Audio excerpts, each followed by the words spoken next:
আসসালামু আলাইকুম। কেমন আছেন আপনারা? আশা করি সবাই ভালো আছেন। আলহামদুলিল্লাহ আমিও ভালো আছি। আজকে বানাবো দুধ দিয়ে দারুণ একটা ডেজার্ট পুডিং।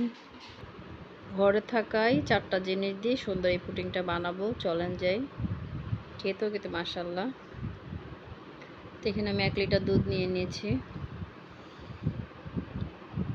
দুধটা আমি জাল দিয়ে ঠান্ডা করে নিয়েছি।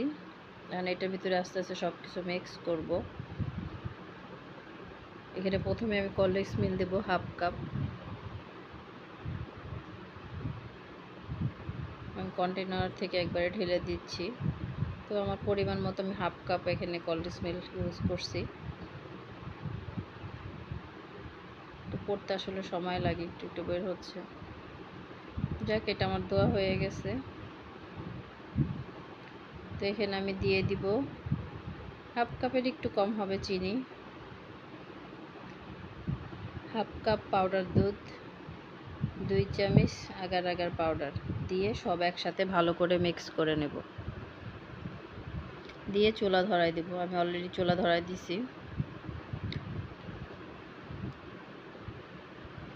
এটা আপনার বলক আসা শুরু হয়ে গেছে। এটা লাড়তে হবে ঘন ঘন, নাহলে নিচে লেগে যাবে।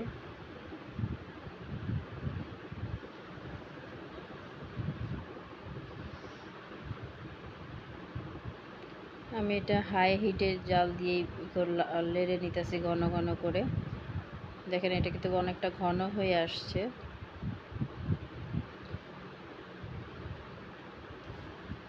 এটা অনেকটা ফুলে উঠছে। দেখেন আমি দিছি পরে এটা আস্তে আস্তে 1 লিটার দুধ 2 লিটার হয়ে গেছে ফুলে।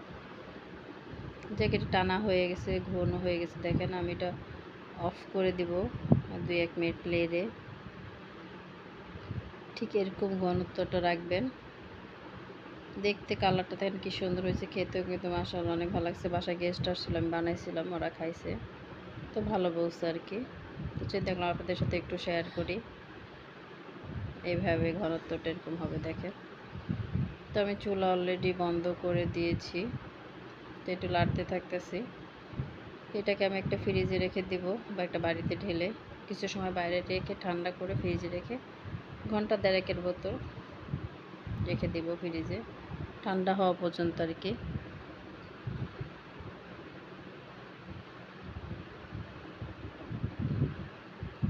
ঠান্ডা হয়ে গেছে, আমি ফ্রিজ থেকে পুডিংটাকে বের করছি।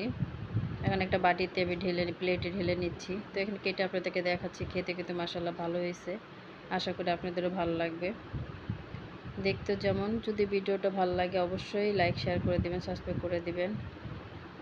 আমি কেটে হাতে নিয়ে দেখাচ্ছি। দেখেন কি সফট, একদম মাশাআল্লাহ। খেতে অনেক, দেখতে যেমন খেতেও ভালো। অবশ্যই এবার ট্রাই করবেন বাসায়।